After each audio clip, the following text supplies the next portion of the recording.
విపరీతమైన డబ్బు పిచ్చి ఉంటుంది. డబ్బు డబ్బు డబ్బు డబ్బు డబ్బు డబ్బు డబ్బు. ఆ డబ్బు కోసం దేనికైనా దిగజారుతారు. ఆ డబ్బు కోసం ఎంత నీచానికైనా ఒడిగడతారు. ఆ డబ్బు కోసం తమ దేహాన్ని అప్పచెప్పుకోవటానికి కూడా ఇష్టపడతారు. ఈ దేహంతో ఎంత నీచమైన పని చేయటానికైనా ఇష్టపడతారు ఆ డబ్బు కోసం. వాళ్ళకి డబ్బు కావాలి, ధనాపేక్ష. ఇక్కడ ఏం చెప్పాడు తెలుసా? బొమ్మలకు పూజించడం, బొమ్మలకి మొక్కటం విగ్రహారాధన అని మనకు తెలుసు. కానీ మన అంతరంగంలో డబ్బు పిచ్చి కలిగి ఉండటం కూడా విగ్రహారాధన అని చాలా మందికి తెలియదు. విపరీతమైన ధనాపేక్ష కూడా ఒక రకంగా విగ్రహాన్ని ఆరాధించటమే. ఎందుకంటే వాడు దేవుణ్ణి దేవుడిగా గుర్తించలేదు, కానీ ధనమునే దేవుడిగా గుర్తించి వాడు దేవుణ్ణి పక్కన పెట్టి, ఆమె దేవుణ్ణి పక్కన పెట్టి సిరిని ప్రేమించారు గనుక వారు సహా విగ్రహారాధికులైనట్టే. మన దైనందిన జీవితంలో బ్రతకడానికి డబ్బు అవసరం, కానీ డబ్బే జీవితం కాదు. దేవుడు మన జీవితమై ఉండాలి. ఎవరు కేంద్రమై ఉండాలి మన జీవితంలో? దేవుడు కేంద్రమై ఉండాలి, డబ్బు కేంద్రమై ఉండకూడదు. బ్రతకడానికి డబ్బు అవసరం, దానికోసం కష్టపడి పని చేసుకోవాలి, తప్పదు. దేవుడు కూడా సహాయం చేస్తాడు. నీ మనుగడకు కావాల్సిన సహాయం దేవుడు చేస్తాడు. ఆయన అన్యాయస్తుడేం కాదు. కానీ దురాశను కడుపులో పెట్టుకొని అన్నీ అనుభవించాలి, అది కావాలి ఇది కావాలని, అవన్నీ పొందాలంటే డబ్బు కావాలని డబ్బును కేంద్రంగా చేసుకొని బ్రతికే వాళ్ళతో దేవుడు మాట్లాడుతున్నాడు. డబ్బును విస్తారంగా ఆర్జించుకొని దేహ వాంఛలను తీర్చుకోవడానికి కాదు దేహం. దేవుని సేవించడానికి, దేవుని మహిమపరచడానికి, దేవుని చిత్తం జరిగించడానికి దేహం. ఈ శరీరం అందుకు ఇవ్వబడింది. జారత్వం చేయటానికి కాదు, విచ్చలవిడిగా వ్యభిచారం చేయటానికి కాదు ఈ దేహం. విచ్చలవిడిగా అపవిత్రమైన ఆలోచనలో మునిగి తేలటానికి కాదు ఈ దేహం. కామాతురతను అణచుకోవటానికి కాదు, ఆ కామాతురతను తీర్చుకోవడానికి కాదు ఈ దేహం. మరి దేనికి అంటే దేవుని మహిమపరచడానికి దేహం అన్నాడు. ఒకవేళ అపవిత్రమైన ఆలోచనలు, కామాతురత, ఈ జారత్వ పాపము నిన్ను వెంటాడుతుంటే దాని విషయంలో దేవుని ముందు కూర్చొని నువ్వు దేవునికి మొరపెట్టుకోవాలి. ఇది మొదటి సంగతి. ఖచ్చితంగా దేవుడు నీకు ఆ మనోబలాన్ని ప్రసాదిస్తాడు. ఆ మనోబలం దేవుడు నీకు అనుగ్రహించేంత వరకు ప్రతి దినం నువ్వు దాని గురించి దేవునికి మొర్ర పెట్టాల్సిందే. ఎంత మొర్ర పెట్టినా నాకు దాని మీద జయం రాలేదు అని నిరాశపడొద్దు. మళ్ళీ చెప్తున్నా, ఎంత పోరాడినా నాకు దాని మీద జయం రాలేదు అని నిరాశపడొద్దు. ఓపికతో దేవుని సన్నిధిలో ప్రార్థన చేస్తూ ఉండు, దేవుని ముందుకు వెళ్తా ఉండు. తప్పనిసరిగా నీకు కావలసిన మనోబలాన్ని నా దేవుడే నీకు దయచేస్తాడు. ఆయన ఇవ్వంది నీకు రాదు, ఆయనే అనుగ్రహిస్తాడు. ఎంతమందికి అర్థమైంది? నిజంగా అర్థమైందా? నీకు ఈ అపవిత్ర ఆలోచనలు కానీ, కామాతురత కానీ, జారత్వ పాపం కానీ, వ్యభిచార కాంక్ష కానీ నిన్ను శోధిస్తూ ఉన్నట్టయితే, నిజంగా నువ్వు దాని నుంచి విడుదల పొందగోరితే, నిజంగా హృదయంలో నీకు దాని నుంచి విడుదల పొందగోరితే తప్పనిసరిగా నువ్వు ఆ విషయమై దేవునికి రోజు మొర్రపెట్టు. అన్నా చాలా రోజుల నుంచి నేను మొరపెడుతున్నాను, నాకు జయం కలగలేదు అని నువ్వు అనుకుంటే, నేను ఇప్పుడు మళ్ళీ నీకు చెప్తున్నాను, జయం రాలేదని నువ్వు మానేశావనుకో దేవునికి మొర్రపెట్టడం, మొత్తంగా తేడా పడతావు. జయం వచ్చేంత వరకు నువ్వు మొర్ర పెడతానే ఉండు. తప్పనిసరిగా నీ ప్రార్థన అక్కడ వినబడిద్ది. నీకు కావలసినటువంటి ఆత్మ బలాన్ని నా దేవుడే దయచేస్తాడు. ఆమెన్. బైబిల్ గ్రంథంలో యెహెజ్కేలు గ్రంథము 2వ అధ్యాయము 1వ వచనంలో ఇలా ఉంది. బైబిల్ గ్రంథంలో యెహెజ్కేలు గ్రంథము 2వ అధ్యాయము 1వ వచనంలో ఇలా ఉంది. నరపుత్రుడా, నీవు చక్కగా నిలవబడుము, నేను నీతో మాటలాడవలెను అని ఎవరన్నారు? ఆయన నాతో మాటలాడినప్పుడు. వినండి, నరపుత్రుడా నీవు చక్కగా నిలవబడుము, నేను నీతో మాట్లాడాలి అన్నాడట దేవుడు. ఎవరితో? యెహెజ్కేలుతో. వంకర టింకరగా నిలబడితే మాట్లాడలేవా? అంటే దేవుడు మాట్లాడాలంటే నిటారుగా స్ట్రైట్గా నిలబడాలా? అక్కడ దాని అర్థం ఏంటి? నరపుత్రుడా నీవు చక్కగా నిలవబడు, నేను నీతో మాట్లాడాలి అన్నాడు దేవుడు. అంటే అర్థం ఏంటో తెలుసా? కొన్ని లోపాలు ఉన్నాయి, కొన్ని బలహీనతలు ఉన్నాయి, కొన్ని వంకర టింకర లక్షణాలు ఉన్నాయి. ఏమంటున్నాడు తెలుసా? వాటిని విసర్జించు, వాటిని అధిగమించు, నేను నీతో మాట్లాడాలి అన్నాడు. ఏమయ్యా, అయి ఉంటే మాట్లాడవా? మాట్లాడను. అయి ఉంటే మాట్లాడలేను, మాట్లాడినా నువ్వు గ్రహించలేవు. నేను మాట్లాడాలంటే, ఆ మాటలు నువ్వు గ్రహించాలంటే నువ్వు వంకర టింకర వ్యవహారాల్లో, వంకర టింకర అనుభవాల్లో ఉండకూడదు. నీవు చక్కగా నిలవాలి. నువ్వు బలహీనతలను అధిగమించి చక్కగా నిలవాలి. అప్పుడు మాత్రమే నేను మాట్లాడతాను. అంటే యెహెజ్కేలు ట్రై చేశాడు. యెహెజ్కేలు చక్కగా నిలవబట్టడానికి ప్రయత్నించాడు. యెహెజ్కేలు నిలబడటానికి ట్రై చేస్తే ఆయన వల్ల కాల. అప్పుడు అక్కడే రాస్తుంది, ఆత్మ నాలోనికి వచ్చి నన్ను నిలవబెట్టెను. ఆ మాట అండర్లైన్ చేయండి, ఆ మాట అండర్లైన్ చేయండి. ఆత్మ నాలోనికి వచ్చి నన్ను నిలబెట్టెను. అప్పుడు నాతో మాట్లాడిన వాని స్వరము వింటిని. ఎప్పుడు విన్నాడు? చక్కగా నిలవబడినప్పుడు విన్నాడు. చక్కగా ఎప్పుడు నిలబడ్డాడు? ఆత్మ తనలోనికి వచ్చి నిలబెట్టినప్పుడు నిలబడ్డాడు. అంటే మనం చక్కగా నిలబడటానికి ప్రయత్నం చేస్తాం, కానీ నిలవటం మన చేత కాదు. ఆ సామర్థ్యం నీకే నాకే కాదు, ఆదాముకే లేదు. మొదట పుట్టిన మానవుడికే ఆ సామర్థ్యం లేనప్పుడు వాని నుండి పుట్టిన నీకు నాకు ఆ సామర్థ్యం ఎలా వచ్చింది? కష్టం. ఆ సామర్థ్యం మనంతటా మనకు లేదు కనుకనే దేవుడు తన ఆత్మ ద్వారా అది జరిగిస్తున్నాడు. ఇక్కడ మీరు గమనించాలి, దేవుడు నీ హృదయములో, నా హృదయములో ఉన్న తీవ్రతను బట్టి ఆ శక్తిని పంపుతాడు, ఆ ఆత్మశక్తిని పంపుతాడు. ఏ బలహీనత నీలో ఉన్నా దాన్ని అధిగమించాలన్న ఆశ నిజంగా హృదయపూర్వకంగా నీలో ఉన్నట్లయితే నువ్వు ప్రతిదినము దేవుని పాదాల దగ్గరికి వెళ్ళి మొర్ర పెట్టడం మానొద్దు. ఆన్సర్ రాలేదని నిరాశపడొద్దు. సైతానుగాడు నిన్ను నిరాశ పుచ్చుతాడు. ఇన్ని రోజుల నుంచి ప్రయత్నిస్తున్నావు, ఆ బలహీనతను జయించావా? నీ వల్ల కాల. ఇన్ని రోజుల నుంచి ప్రయత్నిస్తున్నావు, ప్రార్థన కూడా చేశావు, కనీసం దేవుడన్నా నీ ప్రార్థనకు జవాబిచ్చి దాని మీద నీకు జయమిచ్చాడా? ఇవ్వలేదు. నీ అంతటా నువ్వు నిలవలేకపోయావు. కనీసం దేవుడన్నా అడిగితే దేవుడన్నా బలం ఇస్తాడని ప్రయత్నించి ప్రార్థిస్తే దానికి కూడా జవాబు రాలేదు. కాబట్టి ఇక నువ్వు మొర్ర పెట్టడం కూడా వేస్ట్ అంటాడు వాడు. అక్కడ నువ్వు గమనించాల్సింది ఏంటంటే, ఈరోజు కాకపోతే రేపు, రేపు కాకపోతే ఎల్లుండి నేను నా మొరలను ఆయనకు నిత్యము వినిపిస్తాను. నేను నా ప్రార్థనను రోజు ఆయనకు వినబడజేస్తాను. ఆయన తన ఆత్మను నాలోనికి పంపి నేను బలహీనపడే ఈ విషయాలన్నిటా నాకు తానే బలం అనుగ్రహిస్తాడు. బలము ఆయన ఇవ్వాల్సిందే కనుక నేను ఆయనకి మానక మొర్ర పెడతాను. ఆయనే నాకు జయమిస్తాడు అనే విశ్వాసాన్ని చచ్చిందాకా కోల్పోకూడదు. ఎంతమందికి అర్థమైంది? ఎప్పటిదాకా కోల్పోకూడదు? చచ్చిందాకా నిరీక్షణ కోల్పోకూడదు. తప్పకుండా బలం ఇస్తాడు. దీనికి మీకు బైబిల్లో నిరూపణలు చూపిస్తా. యెరూషలేములోను, యోదయలోను, సమరయలోను భూదిగంతముల వరకు మీరు నాకు సాక్షులై ఉందరు అన్నాడు యేసయ్య. సాక్షులై ఉండాలంటే మీ అంతటా మీకు శక్తి చాలదు, పరిశుద్ధాత్మ మీ మీదికి వచ్చినప్పుడు మీకు శక్తి వస్తుంది అని చెప్పాడు. వినండి, మనం క్రీస్తు కొరకు సాక్షులుగా బతకాలన్నా, క్రీస్తు కొరకు మనం సాక్ష్యాన్ని కాపాడుకోవాలన్నా, క్రీస్తు గురించి సాక్ష్యం ఇవ్వాలన్నా, క్రీస్తుకు సాక్షులుగా బతకాలన్నా మనంతటా మనకి శక్తి చాలదట. అందుకని ఆయన ఏం చేశాడో తెలుసా? పరిశుద్ధాత్మను మీ మీదికి పంపుతాను, ఆ ఆత్మ మీ మీదికి వచ్చినప్పుడు మీరు శక్తి నొందెదరు అన్నాడు అపోస్తల కార్యము 1:8. ఆ ఆత్మ మీ మీదికి వచ్చినప్పుడు మీకు ఆ శక్తి వస్తుంది.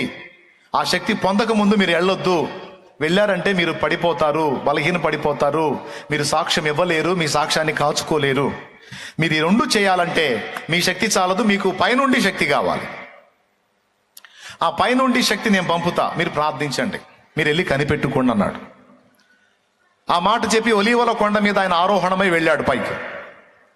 ఆ తర్వాత వాళ్ళు పట్టణంలో ప్రవేశించి మేడ గదికి ఎక్కి దాదాపు ఎన్ని రోజులు మొరపెట్టారో తెలుసా? 10 దినాలు వారు ప్రార్థించారు. మోకాళ్ళు నిన్న మొదటి రోజే ఇవ్వచ్చుగా, పోనీ 2వ రోజు ఇవ్వచ్చుగా, పోనీ 3వ రోజు ఇవ్వచ్చుగా, ఆయన ఇష్టం.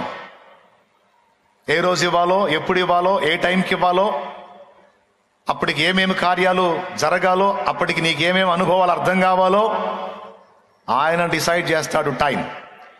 అంతే కదండి. ప్రార్థనకు జవాబు ఇచ్చే టైము ఇచ్చేవాడు డిసైడ్ చేయాలా, పొందేవాడు డిసైడ్ చేయాలా? నోరున్న వాళ్ళందరూ చెప్పండి. ప్రార్థనకి జవాబు నువ్వు నా దగ్గరకు వచ్చి సాయం అడుగుతున్నావు. సాయం అడిగిన నువ్వే డిసైడ్ చేస్తావు. సాయంత్రానికల్లా నువ్వు నాకు సాయం ఇవ్వాలి జాగ్రత్త అని అడుగుతావా? అప్పుడు నేనేమంటా, పని చూసుకో అంట. నువ్వు అడుగుతున్నదే కాక మళ్ళీ టైం పెడుతున్నావా? ఎప్పుడు ఇవ్వాలో నాకు తెలుసు, ఫలానా రోజు ఇస్తారా అంట. కాబట్టి అడిగేవాడు ఇచ్చేవాడిని టైం డిమాండ్ చేయకూడదు. ఇచ్చేవాడి చిత్తం ఎప్పుడు ఇస్తాడో ఆయనకి తెలుసు, ఎలా ఇస్తాడో ఆయనకి తెలుసు, ఎందుకు ఇస్తాడో, ఏ కారణాలను బట్టి ఇస్తాడో ఆయన తగిన కాలం ముందు తప్పకుండా సహాయం చేస్తాడు. 10 రోజులు ఎందుకు పట్టింది టైం? కానీ మీరు గమనించినట్లయితే వాళ్ళు ప్రార్థన చేస్తూ ఉన్నారు. 10వ రోజు తెల్లవారుజామున పరిశుద్ధాత్మ వారి మీదికి దిగి వచ్చినట్టు లేఖనంలో రాయబడి ఉంది. చూసారా వాళ్ళ మొండితనం చూడండి. దేవుని శక్తి వాళ్ళు పొందేంత వరకు ప్రతిరోజు వాళ్ళు మొర్ర పెట్టడం మానలేదు, ప్రతిరోజు వాళ్ళు ప్రార్థించడం మానలేదు. అచ్చంగా అదే మెయిన్ టార్గెట్ చేసుకొని వారు ప్రార్థించి ఎట్టకేలకు జవాబు పొందారు. స్తోత్రం. కొన్నిసార్లు తగిన కాలం కోసం దేవుడే ఆపుతాడు, కొన్నిసార్లు సైతాను కూడా ఆపుతాడు. మన ప్రార్థనకు జవాబు రాకుండా లూసిఫర్ కూడా ఆపుతాడు. దానియేలు గ్రంథము 10వ అధ్యాయములో ఒక దర్శనాన్ని దానియేలు చూస్తాడు. ఆ దర్శనం యొక్క అర్థం ఏంటో ఆయనకు తెలియదు. అయితే ఆయన ఏం చేస్తాడంటే తాను చూచిన ఆ భయంకర దర్శనం యొక్క అర్థం తెలుసుకోవడం కోసం మోకాళ్ళు వేస్తాడు, ప్రార్థనలో ఉంటాడు, ఉపవాసం ఉంటాడు. ఎందుకు ఉపవాసం ఉన్నాడు, ఎందుకు ప్రార్థనలో కూర్చున్నాడంటే తనకు దేవుడిచ్చిన ఆ దర్శనం యొక్క అర్థం తెలుసుకోవటానికి ఆయన ప్రార్థనలో ఉంటాడు. 21 రోజు ఆన్సర్ రాదు, 21 రోజు జవాబు రాదు.